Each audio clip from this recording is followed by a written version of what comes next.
안녕하세요. 피부로 떠나는 여행 가이드 피부과 전문의 노성민입니다. 제가 이전 영상에서 물광 주사, 리쥬란, 샤넬 주사 등 스킨 부스터 어떤 걸 맞아야 하는지 여러 종류의 효과에 대해서 설명드린 적이 있습니다. 오늘은 가장 최신 업데이트 영상으로 최근에 나온 스킨 부스터에 대해서 소개해 드리도록 하겠습니다. 우선 스킨 부스터의 정의를 보면 말 그대로 피부의 상태를 부스터 해주는 역할을 한다. 그래서 피부의 상태를 좋게 만들어주는 주사 제품이다 라고 보시면 되는데요. 오늘 여러분들께 소개하고 싶은 제품은 스컬트라, 주베룩, 매쿰 이 세 가지의 스킨 부스터인데요. 이 세 가지 스킨 부스터의 공통점은 폴리머로 이루어진 스킨 부스터라는 점입니다. 그래서 이 폴리머 스킨 부스터는 폴리 L 락틱 애시드 혹은 폴리 D 락틱 애시드라고 해서 PLLA 혹은 PDLA라고 해서 생체에서 분해가 되는 그러한 성분이라고 보시면 되는데요. 이 폴리머가 스킨 부스터로서 작용하는 원리는 콜라겐이 많이 부족해서 피부가 좀 들어간다던가 주름이 생긴다던가 이러한 부위에 미세한 염증 반응을 유도해서 콜라겐을 만들어서 볼륨을 보충하는 역할을 합니다. 저희가 이제 그 볼륨을 채우는 것 중에 가장 대표적인 게 필러인데요. 이 필러의 주 성분은 히알루론산입니다. 맞는 즉시 그 부위에 이제 볼륨이 차오라서 즉각적인 효과가 있는데요. 폴리머로 이루어진 이 세 종류의 스킨 부스터는 콜라겐을 자기가 유도하게 해서 천천히 볼륨이 복구된다는 점에서 기존의 히알루론산 필러와의 차이점이 있습니다. 이제 하나하나 말씀드리면 이 세 제품 중에서 가장 먼저 출시된 것은 스컬트라입니다. HIV 환자에서 얼굴이 이제 지방이 위축되는 그러한 증상이 있거든요. 이러한 볼륨 소실을 개선하기 위해서 2004년에 FDA에서 처음으로 승인을 받았습니다. 이제 이후에는 일반인에서도 미용 목적으로 팔자주름이라던가 볼, 꺼진 부위가 있을 때 볼륨을 채우기 위해서 이때부터 이제 사용됐다고 보시면 됩니다. 이 성분을 보면 PLLA라는 성분이고요. 가시가 있는 그런 폴리머 입자거든요. 피부 안에 주사를 하게 되면 피부 안에 있는 섬유아세포라든가 자극을 받아서 콜라겐을 만들어내서 소실된 볼륨이 다시 회복하는 원리를 이용하는 치료입니다. 입자의 크기는 10에서 200 마이크로미터로 셋 중에 가장 크고 입자 하나하나가 스파이크가 좀 많아서 몸 안에 있는 섬유아세포를 자극하는 효과가 가장 강력해서 콜라겐 생성 유도 능력이 제일 강력하다고 볼 수 있습니다. 입자가 좀 크기 때문에 결절 형성 이러한 것들의 부작용의 염려가 좀 있을 수 있습니다. 그 다음으로 나온 제품이 주베룩입니다. 요새 핫한 스킨 부스터라고 저는 생각하는데 크기를 보면 30에서 50 마이크로미터 정도로 스컬트라에 비하면 훨씬 작다고 보시면 되고요.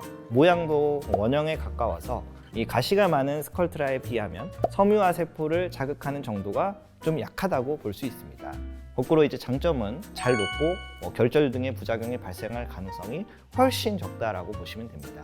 저는 항상 새로운 시술이 나오면 안전한 걸 보고 좀 늦게 시작하는 편인데요. 이 주베룩도 나온 지 한 4, 5년 정도 됐을 텐데 여러 케이스가 쌓이는 걸 보고 문제가 없겠구나 라는 걸 좀 확인하고 확실히 이 리쥬란보다는 주름 개선이나 볼륨 회복의 효과가 눈에 띄게 더 좋은 편이라서 요새는 이 주베룩이라는 폴리머를 제일 많이 시술하고 있는 것 같습니다. 이 주베룩 안에서도 가장 처음에 나온 주베룩이 있고 주베룩 볼륨이 또 새로 나왔는데 처음 나온 주베룩보다 PDLA 폴리머의 성분이 4배 가까이 더 많이 들어있어서 볼륨 개선 효과가 조금 더 높은 거라고 보시면 됩니다. 마지막으로 새로 나온 매쿰에 대해서 알아보겠습니다. 이 크기는 스컬트라보다는 작고 주베룩보다는 약간 큰 50 마이크로미터 정도의 사이즈입니다. 성분을 보면 PLLA라서 PDLA보다는 콜라겐을 생성하는 효과가 조금 더 높을 거라고 보입니다. 아직은 초기 단계라서 어떻게 효과를 나타나는지를 지켜봐야 될 것 같은데 기대를 하고 있는 제품입니다. 이 세 가지 모두 콜라겐을 생성하는 효과를 지니고 있다고 말씀드렸는데 그럼 어떤 사람에게 좋을까? 좀 더 자세히 설명드리면 첫 번째는 잔주름, 특히 입가주름이 많으신 분들에게 폴리머 스킨 부스터 시술이 정말 효과가 좋습니다. 이 입 주위는 보톡스 잘못 넣으면 입이 이렇게 돌아갈 수가 있어서 보톡스를 놓기가 어려운데 폴리머 스킨 부스터가 잔주름 개선에 정말 효과가 좋습니다. 두 번째는 얼굴살이 많이 없고 볼살이 없는 이 땅콩형 얼굴분들 폴리머 스킨 부스터 시술을 받게 되면 얼굴의 볼륨이 좀 자연스럽게 회복하는 효과를 볼 수 있습니다. 피부결이나 모공에도 효과가 매우 좋은 편인데요. 저 같은 경우는 기존에 하던 피코프락셀이나 이러한 모공 치료와 함께 PDLA나 PLLA를 같이 사용하게 되면 정말 모공 개선 효과가 좋았던 케이스가 많이 있었습니다. 제가 개인적으로 시술을 해보면서 느끼는 거는 노화의 가장 두드러진 특징이 볼륨이 줄어드는 거거든요. 그래서 이 볼륨을 어떻게 복원할 것이냐가 항노화 치료의 가장 중요한 포인트라고 봅니다. 솔직하게 말씀드리면 저는 여전히 히알루론산 필러도 굉장히 좋은 볼륨 보충할 수 있는 그러한 시술이라고 생각을 하는데, 부담스러우시면 말씀드렸듯이 폴리락틱 애시드 이러한 것들이 좋은 대안이 될 수 있을 거라고 생각합니다.